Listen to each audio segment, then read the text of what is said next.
What's the meaning of contraindication?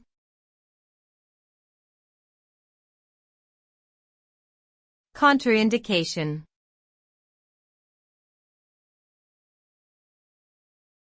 Contraindication.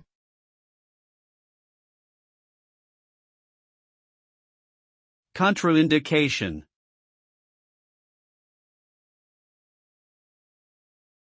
Contraindication.